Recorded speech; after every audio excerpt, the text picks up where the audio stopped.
One man's 20-year teaching career has caught the attention of post-secondary, green industry, and city planning professionals.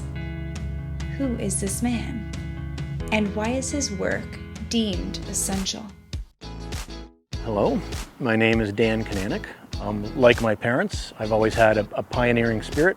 As I was transitioning from the world of design and construction and business into education, the side of being able to create something fresh really appealed to me.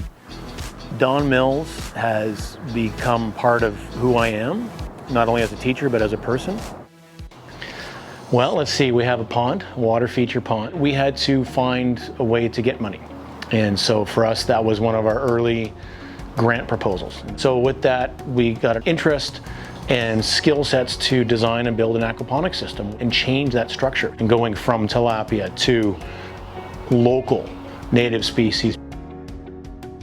So the greenhouse was right around when we started Green Industries, when that curriculum opened up in the Ministry of Education in Ontario. The farm was still early days, and we designed that place, used that software, had to evaluate quantitative and qualitative information about what the output possibly could be. So lo and behold, we had this beautiful farm project, raised beds, just incredible. I started a really amazing relationship with Chef Lorenzo Lazzato at George Restaurant, who we now work with selling our produce to. Who doesn't love maple syrup? I guess really it was working with my dad.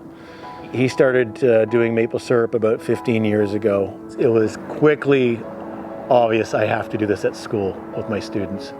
And it is top notch. And that product goes to Lorenzo, and he says it's good. If he says it's good, it's good.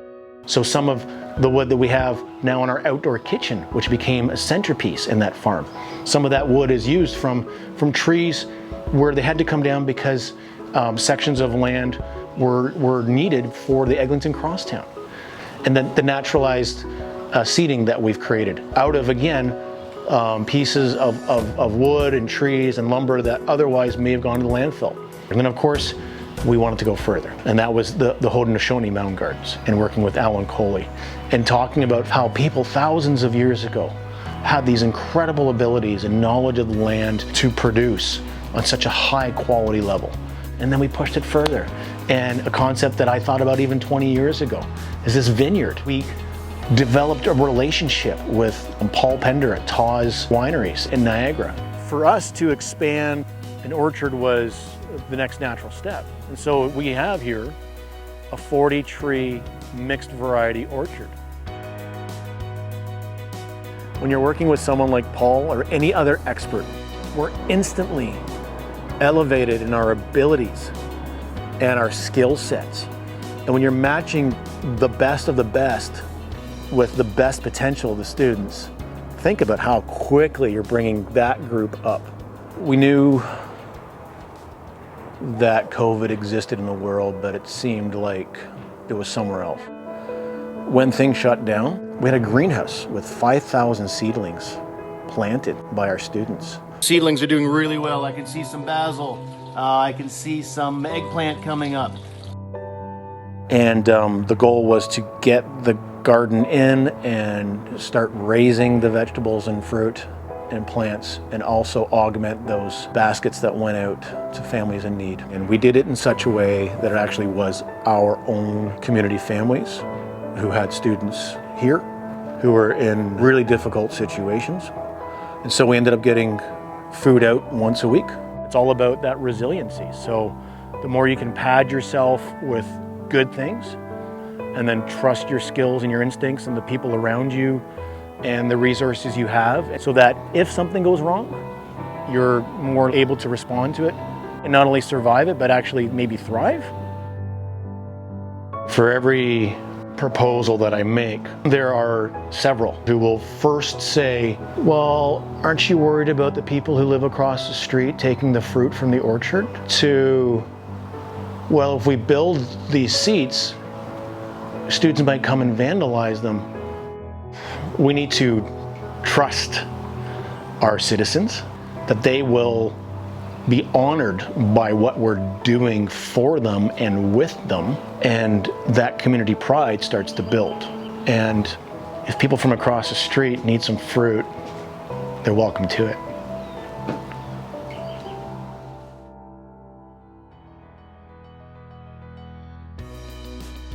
There's always opportunity all over the city, no matter how urban, and whether it's our vineyard on that strip of land right beside the building or an otherwise underutilized courtyard, and we turn that into a farm, and we're still making it better every year.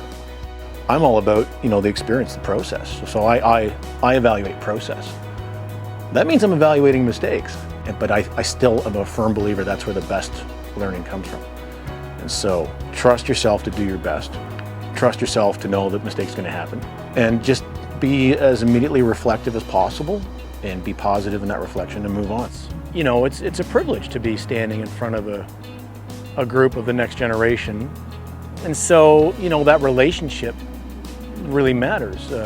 Whether it's a relationship to people or a relationship to the land that you work on, it is holistic, right? It has to be that way.